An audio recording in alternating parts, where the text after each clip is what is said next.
Decía ser solo una madre, pero lo que ocultaba durante más de 15 años ha dejado al mundo en estado de shock. 5 muertes, 5 despedidas silenciosas. Nadie sospechó nada, ni los médicos, ni los vecinos, ni siquiera su propia familia. Los síntomas eran leves, los diagnósticos confusos, hasta que una persona rompió el silencio y ató los cabos sueltos.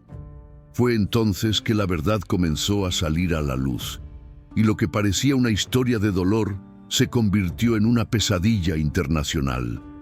Desde Minas, Brasil hasta Portugal, esta mujer se convirtió en el centro de una investigación que haría temblar incluso a los agentes más experimentados. ¿Cómo pudo pasar tanto tiempo desapercibida? ¿Qué se esconde detrás de su rostro tranquilo? Suscríbete ahora al canal, activa la campanita y prepárate para descubrir una historia tan oscura que parece imposible de creer. Desde el principio, había algo extraño en el comportamiento de Gisele Oliveira, pero nadie se atrevía a cuestionarlo. Era vista como una mujer discreta, dedicada a la familia, siempre con la mirada baja y las palabras justas. Vivía en Minas Gerais, en una casa sencilla donde reinaba el silencio. Las vecinas comentaban que parecía agotada, pero maternal. Al mismo tiempo, las tragedias parecían seguirla. Un hijo murió en 2010, otro en 2019, todos con síntomas misteriosos, sin señales de violencia. La causa oficial: paros cardiorrespiratorios de origen desconocido. Los médicos intentaron entender, pero nunca hallaron respuestas concluyentes. Y con cada muerte, Gisele lloraba en público y seguía con su vida. Pero detrás de esa expresión abatida, escondía algo mucho más oscuro. ¿El dolor era real? ¿O era el disfraz perfecto para un plan cuidadosamente ejecutado durante más de una década? En 2010, el primer golpe llegó sin advertencia. El niño tenía solo 3 años cuando empezó a presentar mareos, vómitos y una fatiga inexplicable. Fue llevado al hospital, pero las pruebas no revelaron nada concluyente. Horas después, su corazón se detuvo. Gisele lloró desconsolada, y todos creyeron que el destino había sido cruel. Los médicos archivaron el caso como una muerte súbita infantil. No hubo autopsia detallada. El niño fue enterrado rápidamente. La comunidad ofreció apoyo. Los vecinos llevaron comida y palabras de consuelo. Nadie podía imaginar que ese sería apenas el inicio. Gisele recibió todos los gestos con gratitud, pero siempre con una frialdad que muchos atribuían al trauma. No gritaba, no se desesperaba, solo bajaba la cabeza, como si ya supiera que esto era solo el principio. Con el tiempo, la vida siguió su curso. Gisele tuvo más hijos y se mudó varias veces. A pesar de la tragedia, parecía mantener una rutina estable. Sus hijos crecían sanos, al menos en apariencia. Pero en 2013, uno de ellos comenzó a faltar frecuentemente a la escuela. Dolores de estómago, fatiga, visión borrosa. Los síntomas eran vagos, intermitentes, siempre diferentes. A veces empeoraban, luego desaparecían.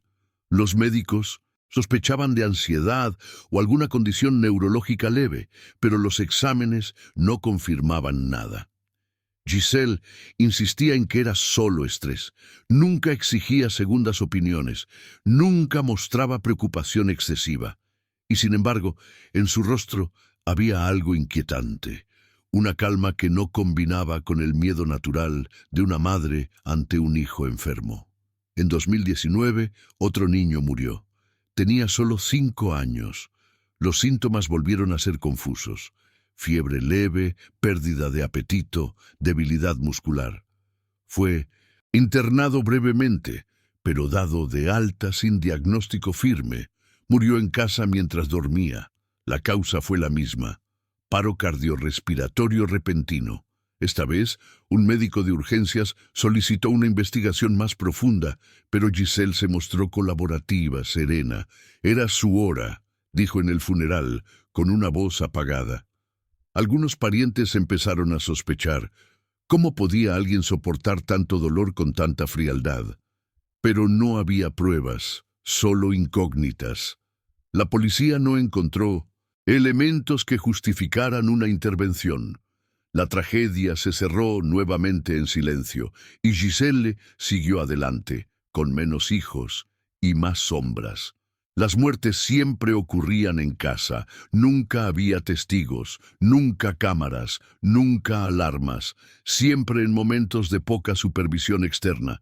Las historias clínicas de los niños estaban plagadas de visitas al médico por síntomas difusos, pero nadie logró establecer un patrón, hasta que una persona, fuera del círculo familiar, notó una coincidencia aterradora. Una psicopedagoga voluntaria que atendía a uno de los hijos sobrevivientes empezó a notar comportamientos inusuales. Miedo constante, dificultad para concentrarse y una frase repetida en las sesiones: no comas lo que mamá trae. Al principio, se creyó que era fruto de la ansiedad infantil. Pero al revisar el historial familiar, esa simple frase encendió la alarma. Por primera vez, alguien decidió investigar de verdad. La psicopedagoga presentó un informe a las autoridades locales. No acusaba directamente, pero alertaba sobre un ambiente familiar potencialmente tóxico. Fue entonces que un asistente social visitó el hogar de Giselle sin previo aviso. Encontró una casa silenciosa, extremadamente limpia, pero con un detalle perturbador. Los niños parecían sedados, con movimientos lentos, voces apagadas. Había un ambiente tenso, pesado. Uno de ellos tenía quemaduras leves en los brazos, supuestamente causadas por una caída. La explicación no convenció al funcionario, que notificó a la policía. Una orden de vigilancia fue emitida e investigadores comenzaron a cruzar registros médicos, entrevistas escolares y relatorios anteriores. Lo que encontraron fue devastador, un patrón que se repetía con exactitud clínica. Los registros mostraban que cada niño, antes de morir, había pasado por al menos 3 meses de síntomas progresivos, todos con quejas similares: dolor abdominal, visión borrosa, debilidad, náuseas y desmayos intermitentes. En todos los casos, Giselle era la única cuidadora presente. Nunca se habían hecho autopsias toxicológicas completas y los cuerpos ya estaban enterrados. La policía contactó a un toxicólogo forense, quien revisó los síntomas y fue categórico. Eran compatibles con intoxicación crónica por sustancias como el arsénico o el cianuro.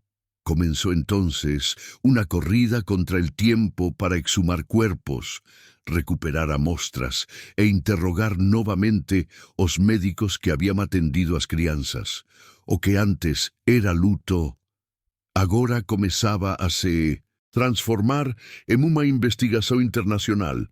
La exhumación fue autorizada con urgencia. Los cuerpos de 2 niños fueron trasladados al Instituto de Medicina Legal. Los técnicos trabajaron con extremo cuidado. Sabían que los años podían haber deteriorado cualquier rastro químico. Aún así, los resultados fueron chocantes. En uno de los cuerpos se encontraron rastros de una sustancia tóxica presente en pesticidas de uso agrícola. El compuesto, en dosis pequeñas pero constantes, podía provocar exactamente los síntomas descritos en los informes médicos. El otro cuerpo también presentó alteraciones celulares sugestivas de envenenamiento crónico. La policía entonces cambió o tom da investigação.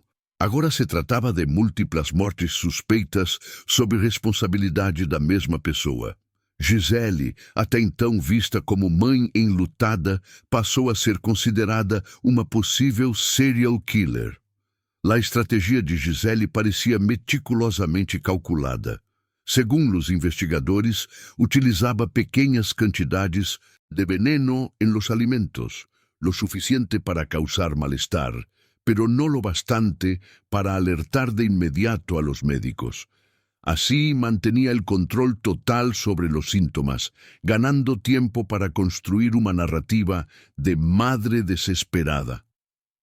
Las autoridades analizaron todas las recetas, medicamentos y productos de limpieza encontrados en su casa. Varios frascos estaban sin etiqueta, otros vencidos hacía años. La procedencia de los productos químicos era desconocida. No aparecían registros de compra en su nombre. Todo parecía cuidadosamente planeado para no dejar rastros. Pero había algo que no pudo prever: el testimonio de su hijo sobreviviente. El hijo mayor, ya adolescente, fue entrevistado por un equipo especializado. Al principio se mostró retraído, asustado. Luego comenzó a relatar episodios perturbadores.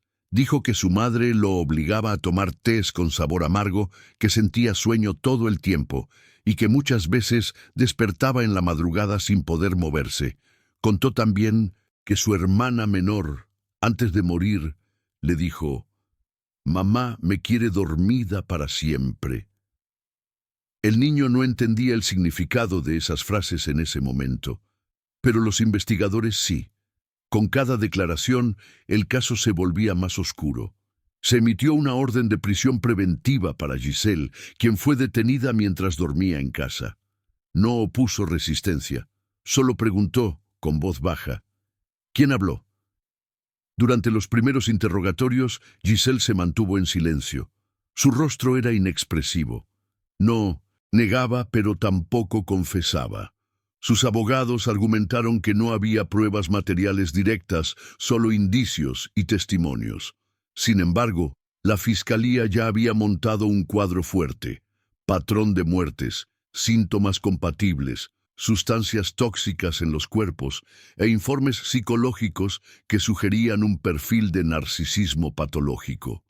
Además, se descubrió que Giselle había buscado en Internet términos como venenos que no dejan rastro, cómo inducir síntomas sin causar muerte, y síntomas de envenenamiento en niños.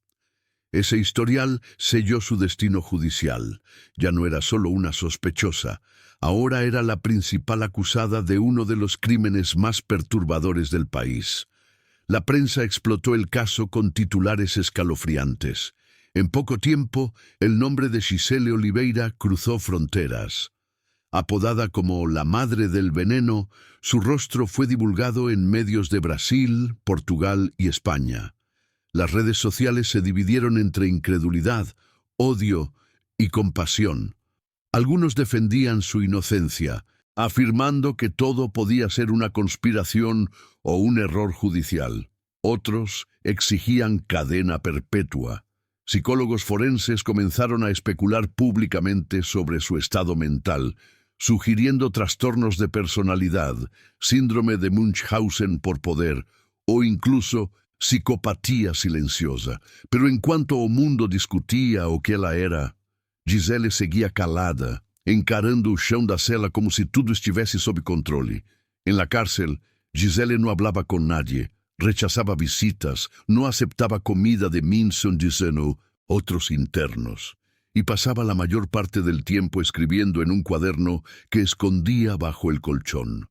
Los guardias decían que nunca lloraba, no pedía nada, solo observaba. Mientras tanto, nuevos análisis forenses avanzaban.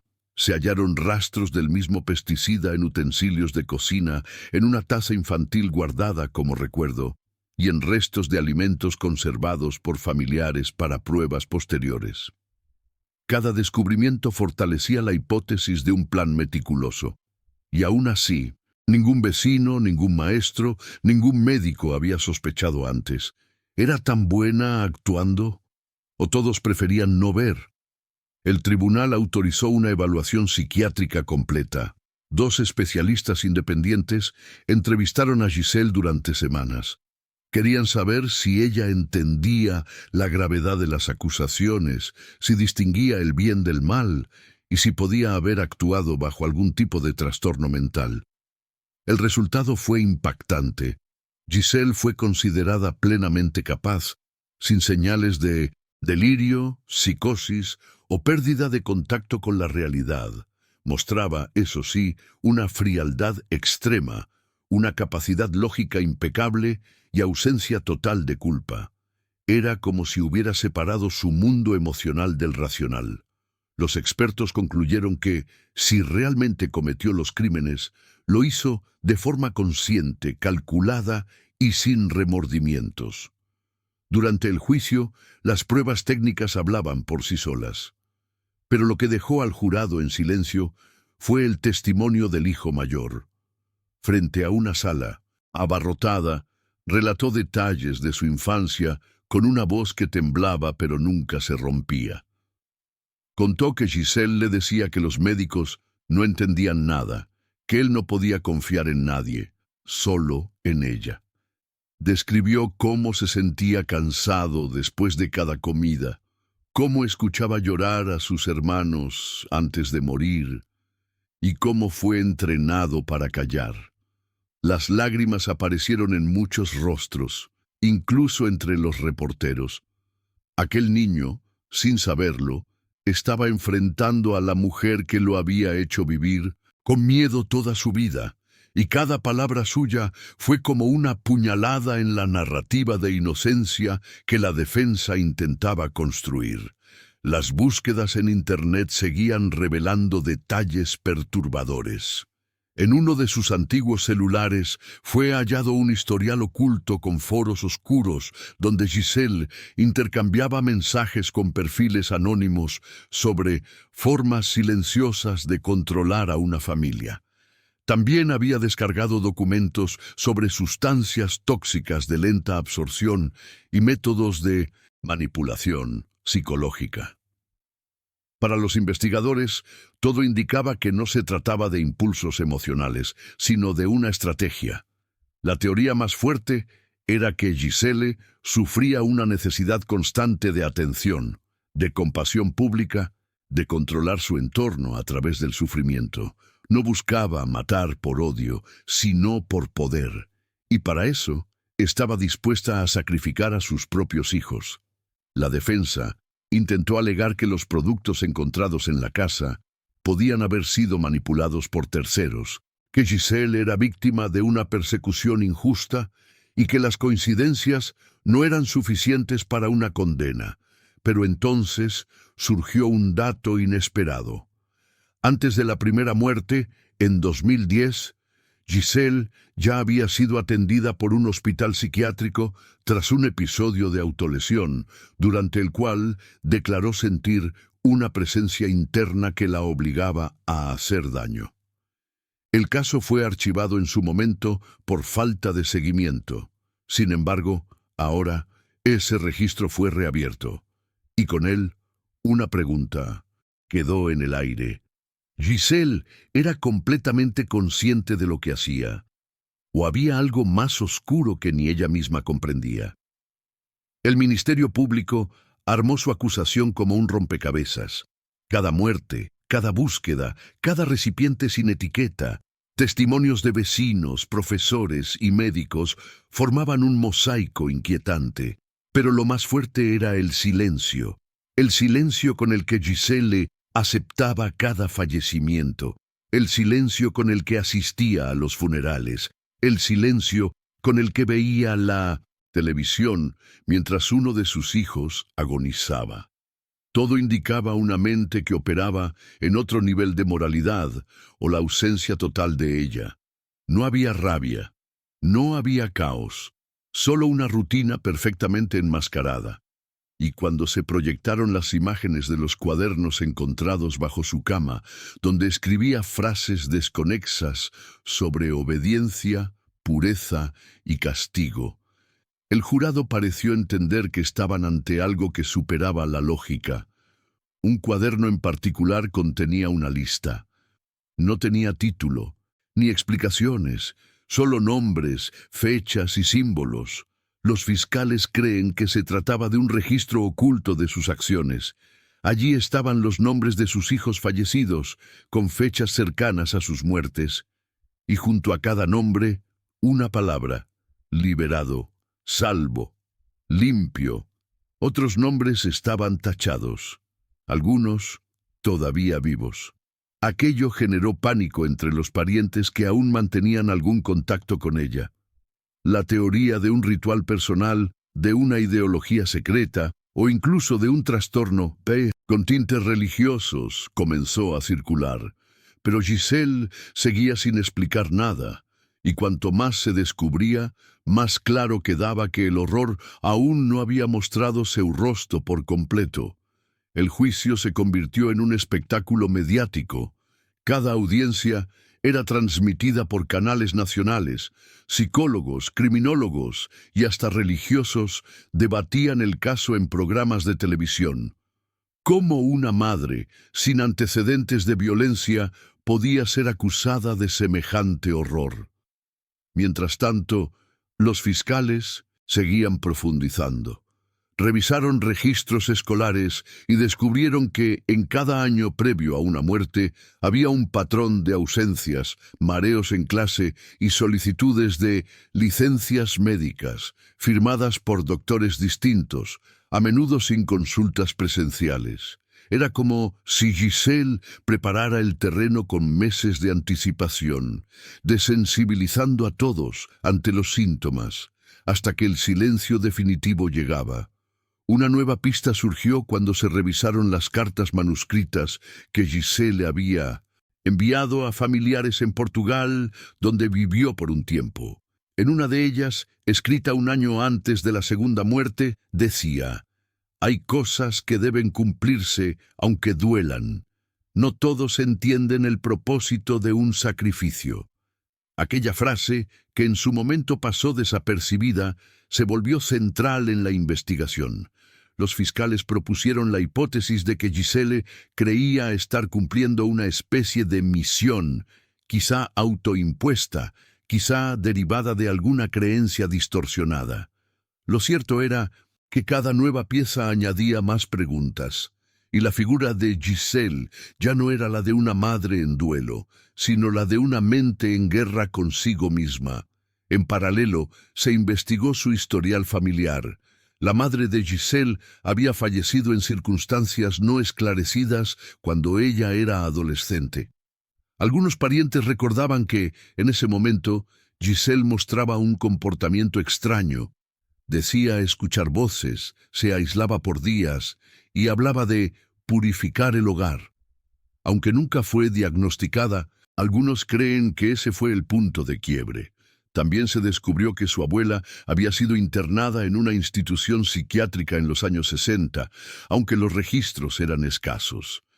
¿Habría una cadena de traumas y trastornos no tratados?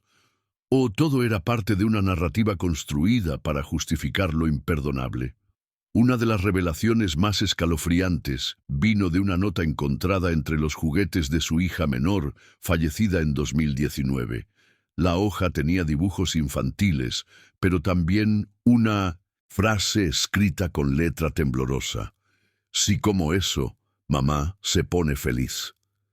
Aquello destrozó emocionalmente incluso a los investigadores. La imagen de una niña queriendo agradar a su madre, sin entender que estaba consumiendo su propia condena, se volvió símbolo del caso. Los fiscales presentaron la nota como prueba del poder de manipulación de Giselle. No solo envenenaba los cuerpos, envenenaba la mente de los pequeños, haciéndoles creer que obedecer era sinónimo de amor. Durante la fase final del juicio, Giselle pidió hablar. El tribunal enmudeció. Todos esperaban una confesión, una negación, una explicación, pero sus palabras fueron tan crípticas como perturbadoras. «Yo los cuidé, yo los preparé. Nadie más lo habría hecho. Lo hice con amor». No respondió preguntas, no miró a los jueces, solo repitió la frase 2 veces más. Aquello fue suficiente para congelar a la sala.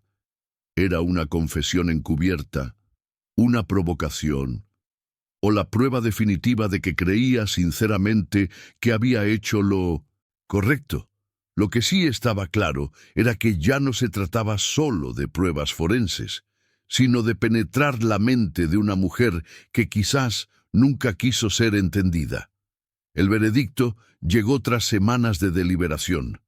Giselle Oliveira fue declarada culpable de homicidio múltiple con agravantes, tentativa de homicidio y ocultamiento de pruebas. La sentencia, prisión perpetua, sin posibilidad de reducción. Cuando se leyó el fallo, no mostró reacción, ni una lágrima, ni una palabra. Solo se levantó, ajustó su ropa y caminó escoltada hacia la salida. Para muchos, aquel fue el momento más escalofriante de todos. No por lo que se dijo, sino por lo que quedó sin decir. Porque el verdadero misterio, la motivación, la lógica, el impulso, jamás fue revelado. Y tal vez nunca lo sea. Después del juicio comenzaron a surgir testimonios que hasta entonces habían permanecido ocultos. Una antigua compañera de trabajo de Giselle reveló que, años atrás, ella solía hablar de la muerte con una frialdad inquietante. Decía que algunas personas no estaban hechas para este mundo y que los niños eran más sensibles al llamado.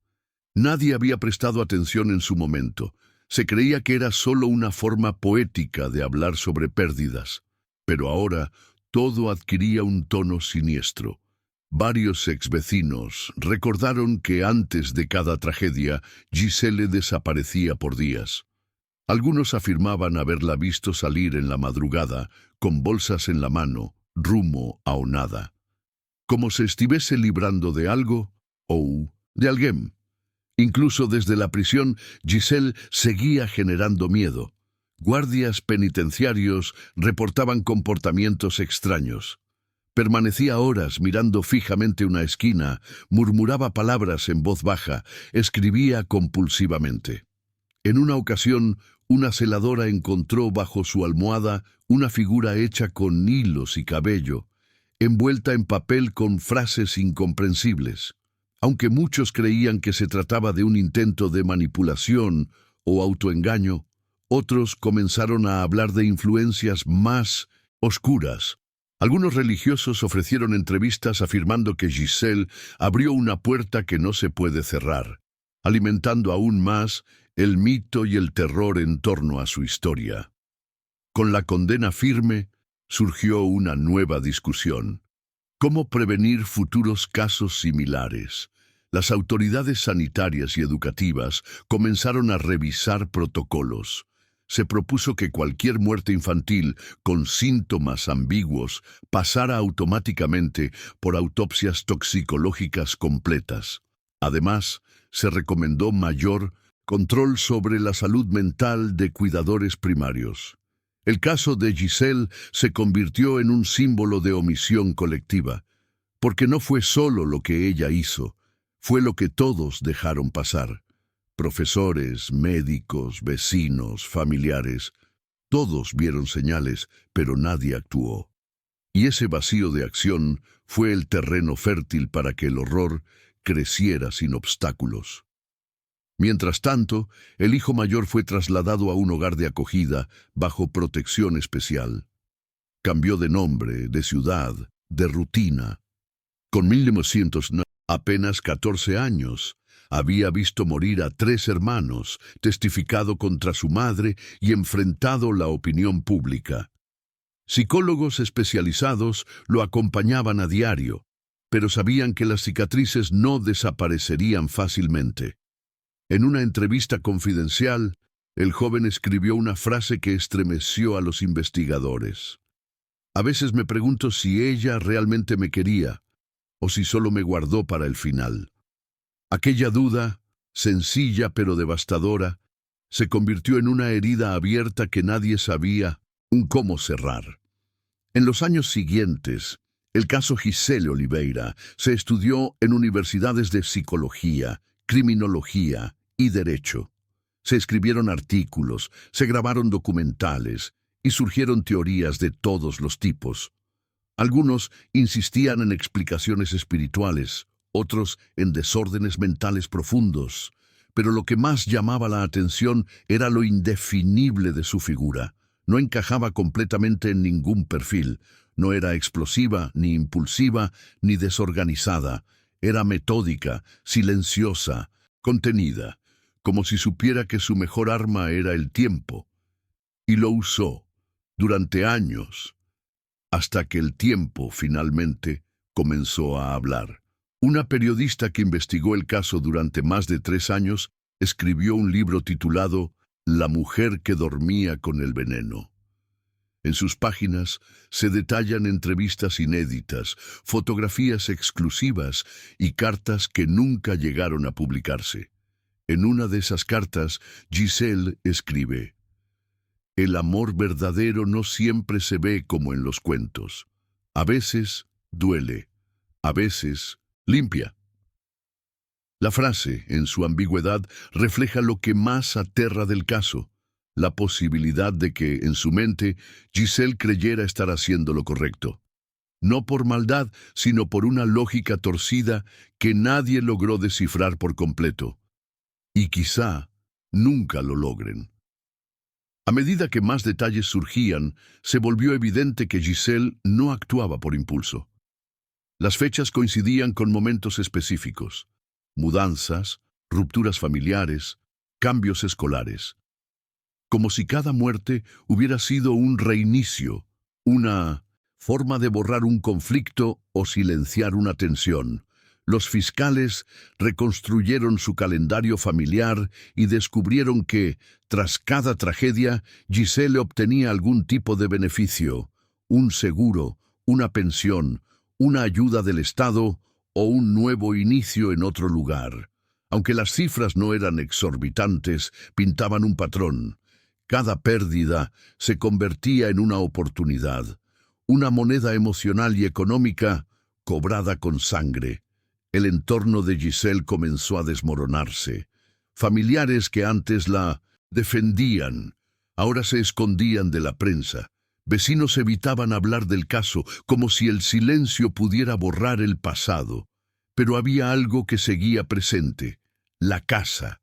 El lugar donde ocurrieron al menos 2 de las muertes. Nadie quiso volver a habitarla. Permaneció vacía por años, hasta que fue demolida por decisión judicial. Se decía que, incluso vacía, conservaba una energía pesada. Un reportero que entró clandestinamente antes de la demolición afirmó que el lugar tenía fotos rasgadas, juguetes viejos y un cuaderno con dibujos de mariposas con las alas rotas. Todo era metáfora o evidencia. El hijo sobreviviente, ya en edad adulta, reapareció en un documental años después. Con el rostro cubierto, relató cómo fue reconstruir su vida.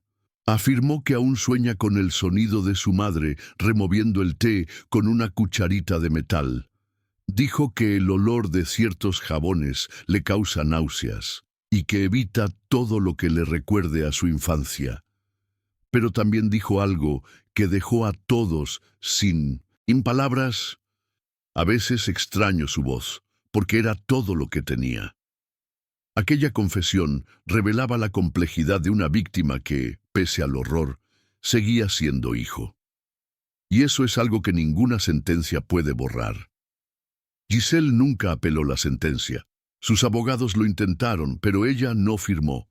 En una carta dirigida a uno de sus defensores, escribió: "Ya se cumplió lo que debía cumplirse. Lo demás es ruido". Desde la cárcel, permanece en aislamiento voluntario.